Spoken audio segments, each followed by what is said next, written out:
Mahalo, welcome back. Today we're going to talk about C-type sentences.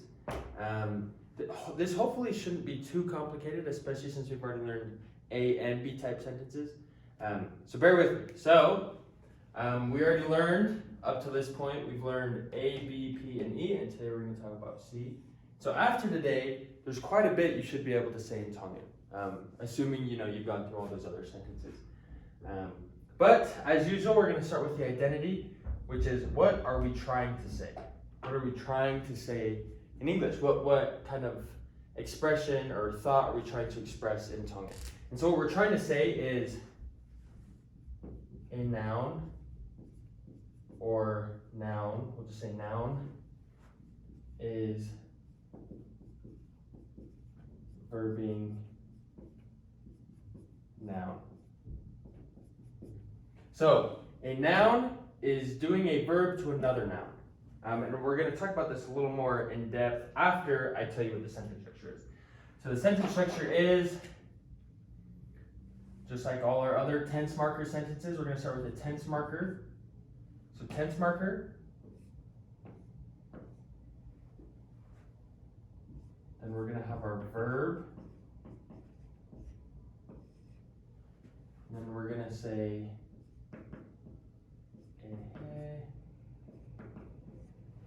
we're going to have our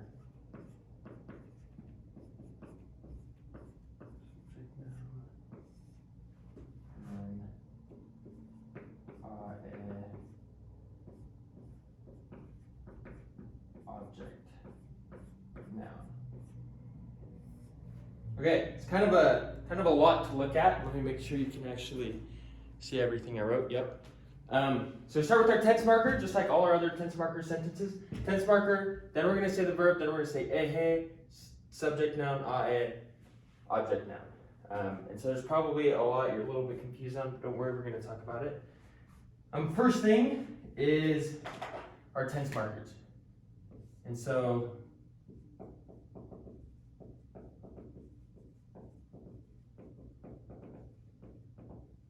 these are just going to be what we learned in B-type sentences. So we learned na'e, oku, and e are going to be for B, C, and D. Only A-type are going to use na'a, oku, and e, or na'a, oku, and te. So for C-type, just like B-type and D-type, when we learn that, we're going to have na'e, oku, and e. So nothing changes there. Then we have our verb. Obviously, whatever the action is, we're going to put there. And then ehe is probably another thing that you're kind of wondering about. And so this ehe is what we're going to call the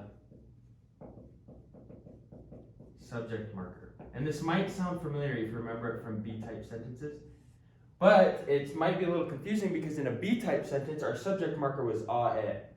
And so we have to differentiate what's a subject and what's an object. So in a sentence where we have both a subject and an object, a subject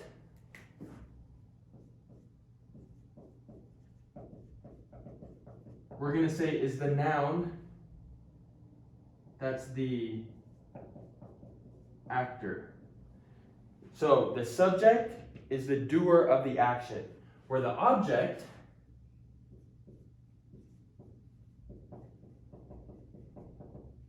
is the acted upon. Or whatever the action is, the subject is doing the action. So whatever the verb is, the subject is doing the verb, and the object is receiving the verb, or the object is what the verb is being done to. For example, if I say John is eating an apple, I'd say okukai e sione ai apere. Sione, or John, is the subject because he's the one acting. He's the one doing the eating. And the apple is the object because the apple is the thing being eaten. Or being eaten, I guess you would say. But we have a subject and an object. And so, the subject marker, ehe, tells us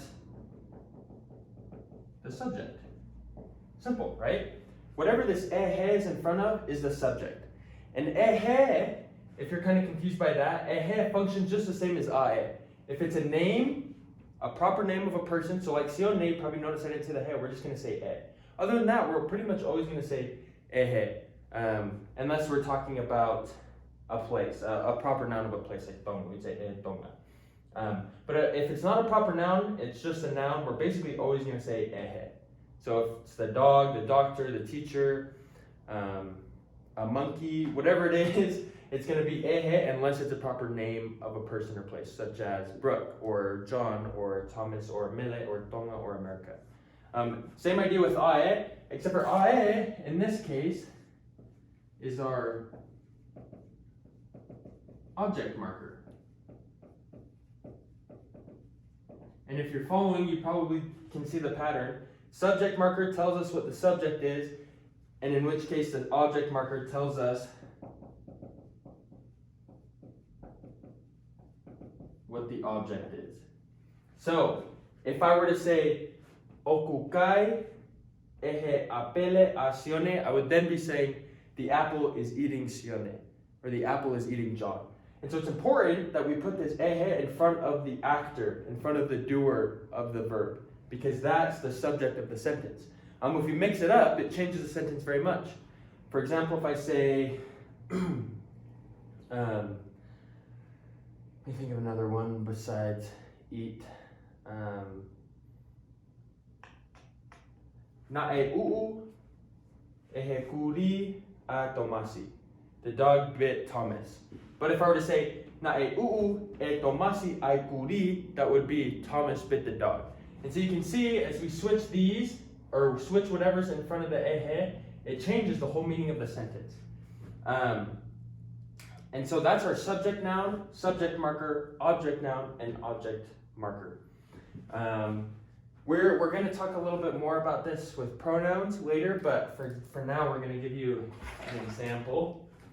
So let's start with John ate the pig. Simple sentence. But as you can see, we have a subject and we have an object. Our subject is John, because John is doing the action. This is our verb, ate. And then the pig is the object. And so how we'd say this, ate tells us that it's past tense, so we're going to say nae, and then we know the verb is eat, so we're going to say nae kai. And we know the subject is John, e sione. And we don't say he, we don't say ehe sione because it's a proper name of a person. Say e sione a e buaka. John ate the pig. And so we're going to do something interesting here actually. So if I were to switch this, if I were to say nae kai ehe buaka a sione, then the sentence changes. Now this says the pig, because it's a subject, ate John, ate Sione. And I'm going to do something else too. So the order of the subject and object actually don't matter as long as the subject is marked with the subject marker and the object is marked with the object marker. For example, if I were to keep Buaka and Sione in the same place, but I actually said I e Buaka e Sione, so na e kai I Buaka e Sione. I'm actually saying John ate the pig because my subject marker is always marking my subject, the actor of the verb, the doer of the verb, and my object marker is always marking the object. So I can say na e kai I Buaka e Sione. Not as common, but it can be used for a few different reasons, such as emphasis. But usually we're going to stick with our main. We're going to say our ehe, our subject, and our I, then our object. Like I said earlier, we're going to talk about pronouns with C-type sentences a little bit later. But for now, when we're working with nouns, two nouns, so person, place, or thing, action, we're going to stick with this formula. It'll change a little bit with pronouns, but we'll get to that.